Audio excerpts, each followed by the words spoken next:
Good Morning Business, le grand entretien.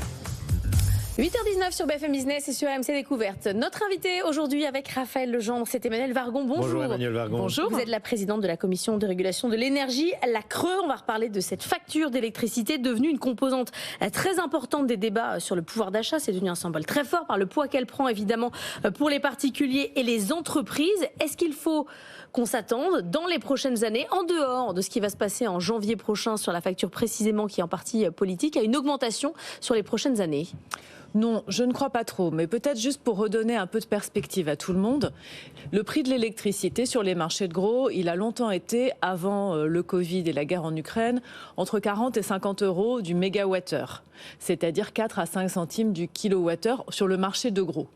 Et puis pendant la crise, il a vraiment explosé, à la fois à cause de la guerre en Ukraine et à la fois parce qu'EDF a eu ses problèmes dits de corrosion sous contrainte sur toute une série de centrales nucléaires. Et là, ce prix qui était entre 40 et 50 a pu monter jusqu'à 1000 au plus fort de la crise. Donc à ce moment-là, quand des prix sont multipliés par 20, tout le système se dérègle. Aujourd'hui, on est passé dans l'après-crise et les prix se stabilisent en gros entre 65 et 75 euros du mégawattheure sur les marchés. Alors moi, je ne lis pas dans le marc de café, sinon ce serait trop facile. Donc j'ai du mal à vous dire quels seront les prix dans 4 ou dans 5 ans. Mais les prix à terme, c'est-à-dire les prix qu'on constate aujourd'hui pour de l'électricité qui serait livrée en 2027 ou en 2028, ils sont autour de 65 euros.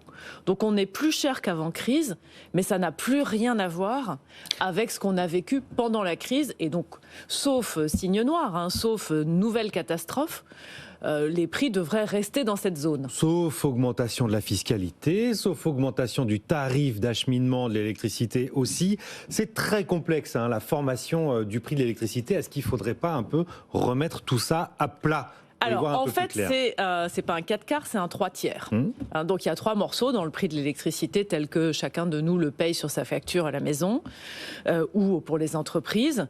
Une partie, c'est l'électricité elle-même, les électrons. Donc, je vous disais, c'est beaucoup redescendu. Ça reste au-dessus de ce que c'était, mais c'est beaucoup redescendu. Une partie, c'est le tarif d'utilisation des réseaux. Donc, c'est le péage, parce que les électrons, ils n'arrivent pas tout seuls. Ils arrivent à travers le réseau haute tension, puis le réseau basse tension. Donc, ça s'appelle le TURP. On a plein d'acronymes, évidemment, sinon ce serait pas drôle.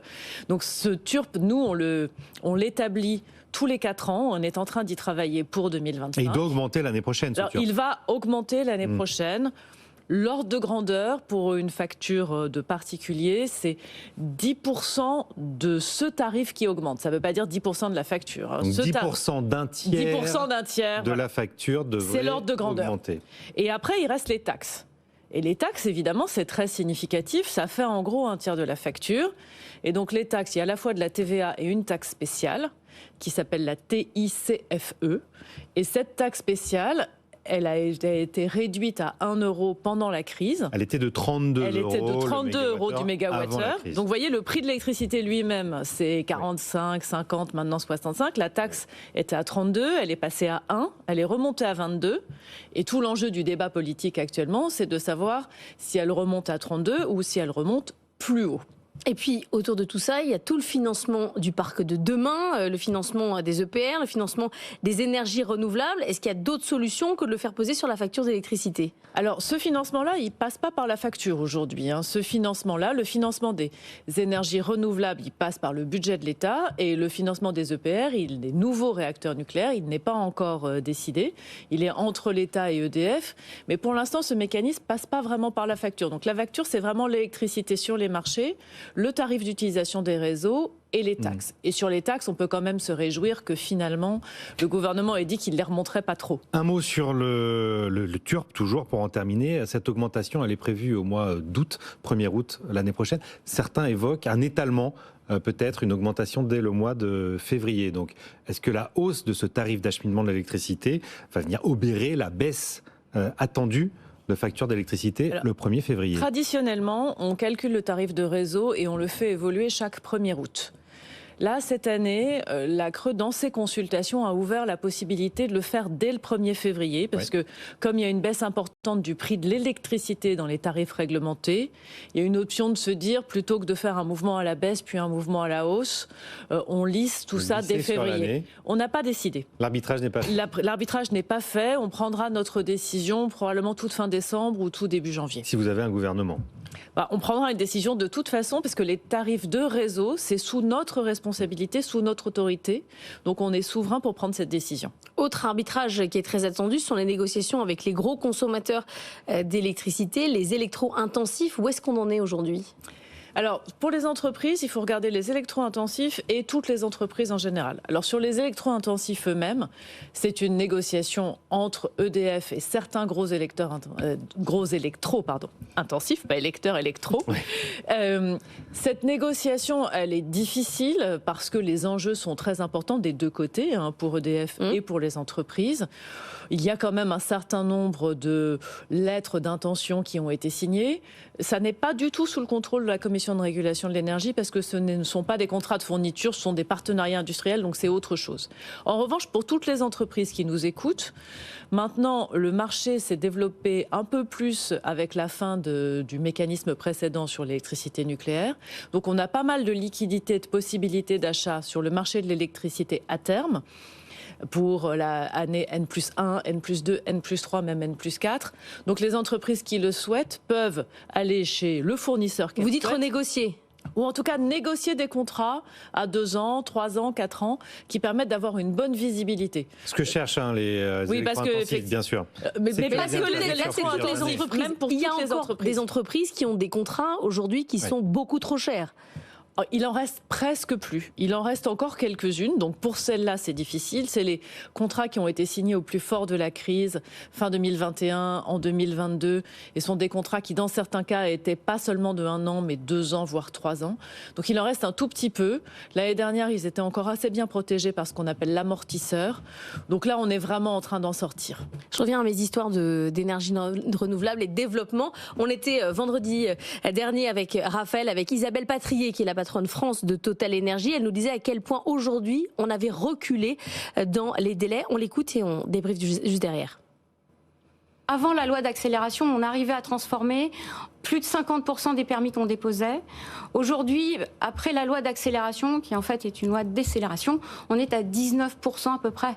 Donc en fait, on a décéléré. Donc on va de moins en moins vite. Et oui, parce qu'en fait, dans cette loi, on a ouvert la concertation encore plus largement, sans réduire les durées, les délais de recours et d'obtention de permis. Donc forcément, ça élargit le champ, élargit les délais. Les délais, c'est le nerf de la guerre. Oui, c'est sûr. J'étais dans l'Allier. Moi, je suis allée passer une journée dans l'Allier à Moulins et à côté la semaine dernière, justement, au contact des agriculteurs, des porteurs de projets photovoltaïques, des gestionnaires de réseaux, des élus. C'est vrai qu'il y a une grosse demande. Il y a beaucoup de projets. Il y a des projets photovoltaïques, agrivoltaïques. Il y a aussi des projets de méthanisation. Et il y a 2 choses qui sont longues sur lesquelles il faut qu'on travaille encore collectivement, et notamment le gouvernement et le Parlement. Les délais d'autorisation, toutes ces procédures d'autorisation environnementale, et les délais de raccordement. Et là, c'est avec les gestionnaires de réseau. Ils font déjà beaucoup d'efforts, en particulier Enedis, plus de postes sources, développement, renforcement des lignes.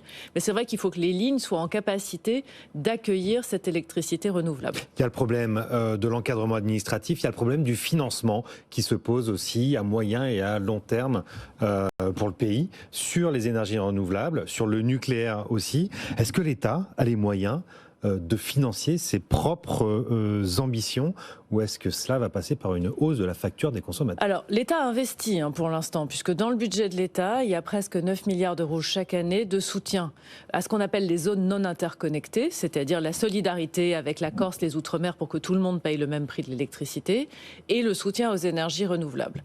Et en fonction des prix de marché, comme ce soutien aux énergies renouvelables, c'est un prix garanti aux producteurs, en fonction des prix de marché, ça évolue plus ou moins. Est-ce que c'est suffisant ? Pour l'instant, on a une belle trajectoire de progression et tout ceci est financé. Après, c'est aussi pour ça, nous, on a sorti un travail sur les prix négatifs il y a quelques jours. Sur les prix négatifs, on continue à soutenir même quand on est en prix négatif. Donc, il y a quelques corrections à faire qui seront bonnes pour le budget de l'État. Il y a des petites choses qu'on peut faire. Mais en tout cas, l'ambition est là. Les prix négatifs, c'est lié à une surproduction à un moment, notamment du côté des renouvelables. En fait, les prix négatifs, c'est en général en milieu de journée, quand vous avez beaucoup de production solaire et parfois éolienne, et pas beaucoup de demandes en face. À ce moment-là, si on continue à soutenir les producteurs, là, on a vraiment une dépense inconsidérée pour le budget de l'État. 235 heures au premier semestre 2020. Exactement, c'était 100 heures par an avant.